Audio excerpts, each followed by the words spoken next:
1978 was a difficult year in China. The couple 100 million who died in the comedically inept Great Leap Forward and then the bloody Cultural Revolution had left China a complete mess. Maoism wasn't working. Luckily for the people of China, the larger-than-life Mao had just died 2 years ago. His backstabbing, horrible gang of four had been captured, and the long-abused and long-exiled Deng Xiaoping was taking control of the nation. The works of Marx had been taken 150% to heart by the nation, or at least the parts that fit into Chinese imperialistic model, tossing out ideas like democracy that Marx viewed essential to communism, but every other communist nation jettisoned. China had a resource and labor problem. No matter how much you worked, you got the same as everyone else, ignoring the people in charge, of course, who lived just like the bourgeois they claimed to hate. Motivation to work was terrible. However, in 1978, farmers in a small village of Xiaogong decided to try a secret experiment. The collective owned everything, and no one owned anything, so some people didn't bother to work. People were going hungry, so they decided to secretly divide the collective into plots and give each family their own land. Outside of what they had to give to the government and the collective, they were able to keep a fraction of what they made for themselves. Xiaogong suddenly began showing record productivity, more than the previous 5 years combined after signing this contract. Before, the farmers would drag themselves out into the field only when the village whistle blew, marking the start of the workday. After the contract, the families went out before dawn. Lucky for them, Deng Xiaoping was in power at the time and ended up saving them after some very strict interrogation. Their city was raised up as a model for China to emulate. Money and ownership. What are they? They are ideas and tools. They are tools to increase good.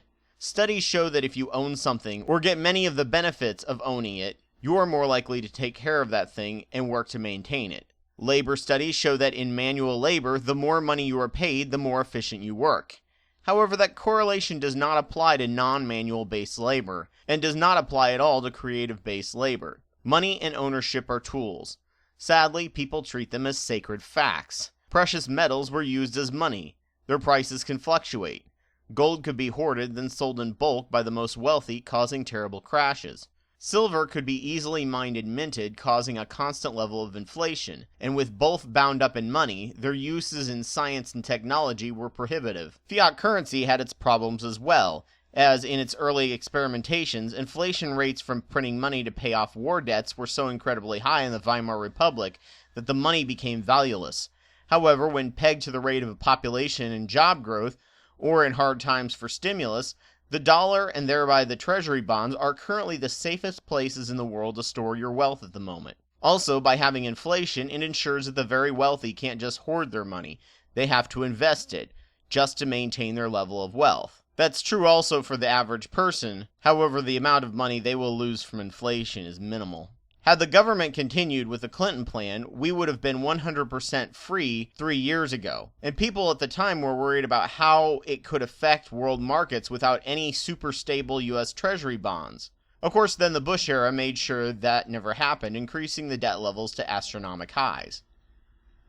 Ownership is a tool. Individual ownership was incredibly low until the beginning of the US. Ownership belonged to the king or the villages. If you own the clothes on your back, or even your own body, you were often lucky. In the Americas and other places, the idea of owning land was absurd. When you fought over your tribe being able to use that area for a period of time.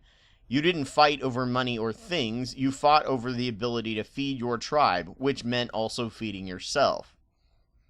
Ownership became available as a mechanism of conquest for the Americas, for white males specifically, who also owned their families. If Europe hadn't allowed personal ownership, lords and governors would have just had titles to land that they couldn't really force anyone to leave their homes to go work in. Ownership was the biggest driver of all. Everything was about the individual man. Corporations were few and far between, as they had to be state-sanctioned. Every white man had fairly equal leverage for labor negotiation. The Industrial Revolution began, creating collective companies, which gave one or few individuals profits from labor of others after investing. After the Civil War, that began ramping up at a breakneck pace, barreling us into the Gilded Age, where we now had a wealthy class in America and a poverty class, once we made slavery illegal, of course.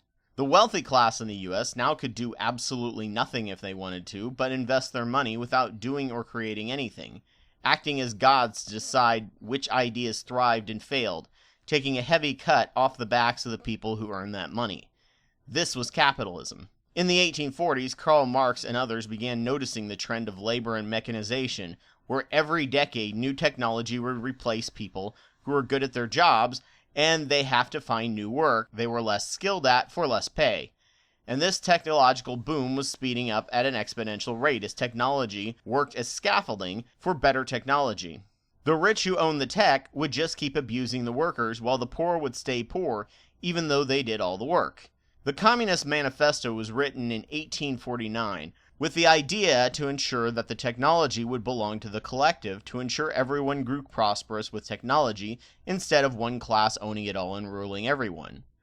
Marx was hardly an idealist, and knew there were flaws in the idea, but it spoke of an ideal to shoot for and work the bugs out of.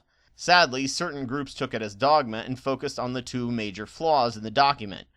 One was the blind faith in a big government that had never really been tried before. And two, violence was prescribed, as they only had the American and French revolutions to base their ideas off of. Gandhi's nonviolence movement wouldn't exist for another 90 years to prove that revolution could come without violence. 70 years later, strong men replaced kings, and they allowed no disagreement with the dogma of the manifesto or their own translations of it. And they had the violence now to back it up in the name of communism. This removed all freedom and crushed democracy, a central tenet of communism.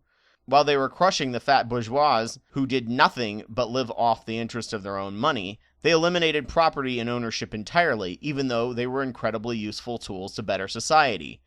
The means of production belonged to the people, in name only, if by people you mean the people in charge. It became just as bloody and brutal as their exact ideological opposites, the fascists, who also believed in blind faith in the government, but where the means of production belonged to companies and could exploit labor all they wanted, if they would do favors for the government. The only difference between the super-capitalists and the fascists is a strong distrust of big government and limited powers, but only so long as the nationalist isn't in power at the time. These people perpetuate this idea of money and ownership not as tools for a better society, but as dogma that can never be questioned, and if you do, you hate freedom. Unions were vilified as collectivists, which is where the Red Scare and the hatred of propaganda against communism, or just socialism in general, originated from. However, it was only when America became very socialist and collectivist, while still having a regulated free market, that America became powerful and productive, with a thriving middle class that the majority enjoyed. There were a lot of problems with unions, just like there are problems in any large organization and a lot of power, private or public. But when Reagan came in, instead of working to fix unions and socialize welfare in government, he instead began to destroy them, leaving laborers and citizens with the least protections from exploitation since the Depression. The U.S. is actually held up as a warning by labor all over the Western world in places where they actually have protections for their workers. Capital investment, free market, money, ownership, labor collectives, government spending, violence, nonviolence, regulation, and socialism are all tools. Where and when to use them has not been handed down by a deity, and we are all trying to figure out how best to make society run with them. Sadly, when you pick a dogma, you vilify and eliminate tools that could be incredibly helpful to make your society run. The Bill of Rights and democracy are what made America great, and we have and continue to adjust the grand experiment. Every nation that adopted it has done better when it's actually implemented. No dogma works. If you vilify a social tool, you're probably wrong. Violence and nonviolence both have their moral arguments depending on the situation. Capitalism and communism both have their benefits and serious flaws. If you idealize a model that eliminates the use of some tools, you will probably be wrong. Let's not eliminate any of the tools, especially when we rapidly approach a post-scarcity era of human history, as 40% of all jobs are going to be eliminated over the next 20 years. Otherwise, we could stick with dogma that worked before that just makes life a living hell for many when there's no need for it.